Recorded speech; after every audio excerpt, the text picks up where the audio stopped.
अब दूसरा यहाँ पर योग सूत्र के अंतर्गत जो नियम जो साधन है इसमें जो बताया गया है वह है संतोष। तो संतोष क्या है इसको हम यहाँ पर देखेंगे, साथ ही साथ इसका फल, अगर हम इसकी साधना करते हैं तो हमें इसका क्या फल प्राप्त होता है इसको हम यहाँ पर देखने वाले हैं। यहाँ पर है कर्तव्य कर्म का पालन करते हुए उसका जो कुछ परिणाम हो तथा प्रारब्ध के अनुसार अपने आप में जो कुछ भी प्राप्त हो उसी में संतुष्ट रहना और किसी प्रकार की कामना या फिर तृष्णा न करना ही संतोष है। देखो कितनी अच्छी बात यहाँ पर कही है महर्षि पतंजलि ने। कर्तव्य कर्म का पालन करते हुए, कभी कभी हम क्या करते हैं, हम आखिर करते तो नहीं है लेकिन बोलते हैं कि संतोष रखें, लेकिन संतोष रखें, संतोष कब रखोगे? पहले आपको कर्तव्य पालन, जो आपका जो कर्तव्य कर्म है वो तो आपको करना ही पड़ेगा ना। उसमें आप ये कहें कि नहीं हम तो संतोषी हैं, तो संतोष उसका तात्पर्य यहाँ पर नहीं है। देखो कोई भी कार्य क्या है, इन्होंने कहा है कि कर्तव्य कर्म का पालन करते हुए उसका जो कुछ भी परिणाम आए। एग्जाम्पल, आपने जैसे कि आप पढ़ाई कर रहे हैं, आपका कर्तव्य पालन क्या है कि आपको 10th 12th या फिर MA या फिर डिप्लोमा, किसी को जो कुछ भी हासिल करना हो, डिग्री हासिल करनी हो, अच्छे नंबरों से पास होना हो, तो उसके लिए सबसे पहले उसका कर्तव्य पालन का क्या है कि वो अच्छे ढंग से पढ़ाई करे। अब वो अच्छे ढंग से पढ़ाई नहीं कर रहा है और अगर वो फेल या फिर पास होता है तो कहता है कि कोई नहीं, संतोष रखें। तो यह संतोष नहीं है। संतोष कब होगा? जब हम कर्तव्य पालन करें, कर्तव्य कर्म का पालन करें। तो कर्तव्य कर्म का पालन हमारा कब होगा?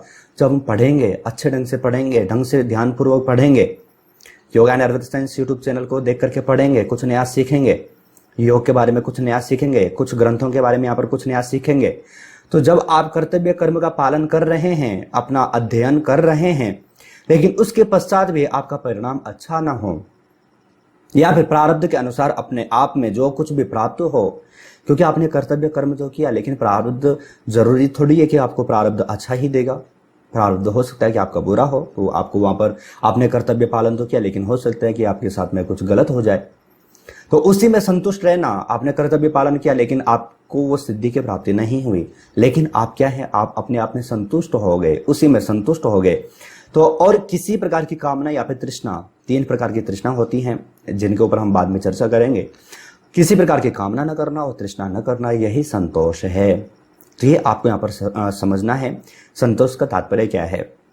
अब संतोष का फल क्या है ये भी हम यहाँ पर देख लेते हैं। तो महर्षि पतंजलि ने दूसरे अध्याय के 42वें नंबर के सूत्र में कहा है, संतोषादनुत्तम सुख लाभ, अर्थात संतोष से जिससे उत्तम दूसरा कोई सुख नहीं है, ऐसे सर्वोत्तम सुख का लाभ प्राप्त होता है।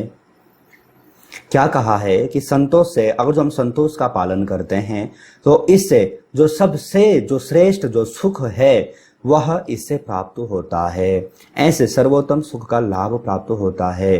तो सर्वोत्तम सुख की प्राप्ति करनी है, लाभ प्राप्त करना है, तो अपने जीवन में संतोष को अपनाना ही होगा। संतोष को नहीं अपनाएंगे तो जरूरी नहीं है कि आप खुश रह पाएं, अपना जीवन आप स्वस्थ पूर्वक सही पूर्वक आप व्यतीत कर पाएं। तो इसके लिए जीवन में संतोष की भी बहुत आवश्यकता है। देखो मैं बार बार कहता हूं कि हमारा जो ये ग्रंथ है सिर्फ आध्यात्मिक क्षेत्र के लिए ही नहीं है। जो व्यक्ति व्यवहारिक क्षेत्र में जीना चाहे तो उसके लिए भी ये हमारा जो ये ग्रंथ है काफी श्रेष्ठ है, काफी यूजफुल है। जरूरी नहीं है कि सिर्फ आपको एग्जाम पास करना हो वहीं पर आप इस चीज को ध्यान दें, हम इसको अपने जीवन में भी अपना सकते हैं। तो ये महर्षि पतंजलि ने यहाँ पर संतोष का यहाँ पर फल बताया है।